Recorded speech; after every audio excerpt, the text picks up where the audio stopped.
আমরা আজকে তোমার হচ্ছে যে নতুন আরেকটা হচ্ছে চ্যাপ্টার শুরু করব। আমরা হচ্ছে যে তোমার এই কোর্সের আরেকটা মানে পার্টে আসছি। আমরা হচ্ছে যে আজকে সমাজকর্ম দ্বিতীয় পত্র হচ্ছে যে পড়ব। চলো, দ্বিতীয় পত্রে হচ্ছে যে পড়ার শুরুতে আমরা হচ্ছে যে প্রথম যে অধ্যায়টা নিয়ে পড়বো সেটা হচ্ছে যে বাংলাদেশে মৌলিক মানবিক চাহিদা নিয়ে, মানে দ্বিতীয় অধ্যায়, মানে দ্বিতীয় পার্টের প্রথম যে চ্যাপ্টারটা দিয়ে আমরা শুরু করতেছি। তোমাদের শর্ট সিলেবাসে যেটা ছিল সেটা হচ্ছে তোমার বাংলাদেশে মৌলিক মানবিক চাহিদা। ঠিক আছে, মানবিক চাহিদা আসলে কি? মানুষ জীবন ধারণ করার জন্য বা তার মানসিক বিকাশের জন্য ন্যূনতম যে জিনিসগুলো তার লাগে, ঠিক আছে, সেটাকে বলা হয় তার মৌলিক চাহিদা। যেমন হইতেছে যে মূলত মৌলিক চাহিদা হইতেছে দুই প্রকার। একটা হইতেছে তোমার কি জৈবিক, আর হচ্ছে কি সামাজিক। মানে তোমার খাবার খাবার না খেলে কি তুমি বাঁচবা? ন্যূনতম এটা করা লাগবে, তাহলে এটা হচ্ছে একটা মৌলিক চাহিদা। মৌলিক চাহিদা প্রধানত 6টা। কয়টা?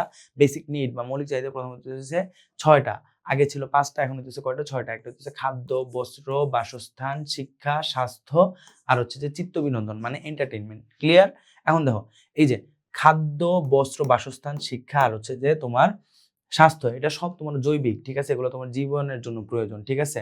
আর সামাজিক যেটা, সেটা হচ্ছে তোমার চিত্ত বিনোদন, তোমার হচ্ছে যে এন্টারটেইনমেন্ট দরকার। আর কোনটা? সামাজিক, শিক্ষার ভিতরে, জৈবিক শিক্ষার ভিতরেও পড়তেছে, সামাজিকের ভিতরেও পড়তেছে। আচ্ছা, তারপরে চাহিদার প্রভাব আর গুরুত্বপূর্ণ পারস্পরিক সম্পর্ক তোমার হচ্ছে যে অনেক বেশি ইম্পর্টেন্ট। মৌলিক চাহিদাগুলো একটা আরেকটার সাথে যুক্ত। যেমন তুমি খাদ্য চাহিদা অপূরণে তোমার হচ্ছে যে অপুষ্টি দেখা দেয়, যা কার্যক্ষমতা কমায়, তোমার হচ্ছে কি বাড়ায়? দারিদ্রতা বাড়ায়। আর দারিদ্রতা বাড়লে তুমি হচ্ছে যে কাপড় কিনতে পারবা না, কাপড় না কিনতে পারলে তুমি হচ্ছে যে বাসা কেমনে কিনবা, বাসা না কিনতে পারলে তুমি আবার শিক্ষা কেমনে করবা। তার মানে তোমার হচ্ছে যে এই চাহিদাগুলা বা তোমার হচ্ছে মানবিক মৌলিক যে চাহিদা আছে সেগুলো পরস্পরের সাথে সম্পর্কিত, ঠিক আছে।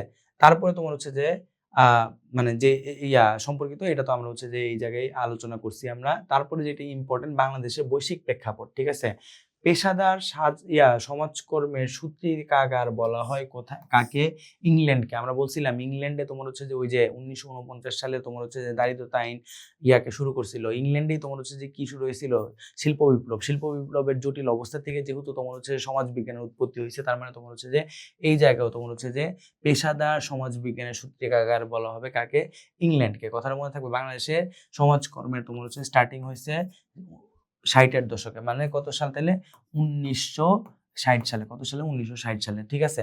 তোমার হচ্ছে যে বাংলাদেশে তোমার হচ্ছে যে বিশ্বের প্রথম সমাজ বিজ্ঞান প্রশিক্ষণের আয়োজন করে হচ্ছে যে কে? জাতিসংঘ।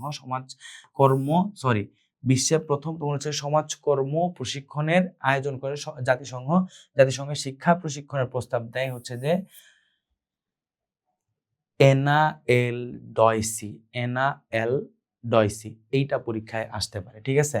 আচ্ছা, বাংলাদেশে তোমার হচ্ছে যে এইরকম মানে তোমার হচ্ছে যে কি বলে সমাজকর্মের তোমার হচ্ছে যে প্রকল্পের ভিতরে একটা হইতেছে তোমার হচ্ছে যে গ্রামীণ ভূমিহীনদের বাসস্থানের সমাধানে সরকারের গুচ্ছ গ্রাম যে প্রকল্প দেওয়া হয়েছিল সেইটা, এটা আসবে না।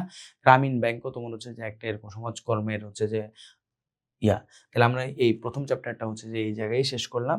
আমরা হচ্ছে যে একটা এমসিকিউ সলভ করি, যে জায়গায় বলা হইতেছে বাংলাদেশের হচ্ছে যে পেশাদার সমাজকর্ম কোন দশকে শুরু হয়? আমরা জানি 60-এর দশকে। আর হচ্ছে social diagnosis diagnosis social diagnosis গ্রন্থের রচয়িতা হচ্ছে যে তোমার কে বলতো?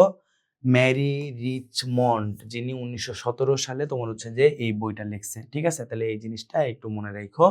আমরা এর পরের ক্লাসে পরের চ্যাপ্টারটা হচ্ছে পড়বো।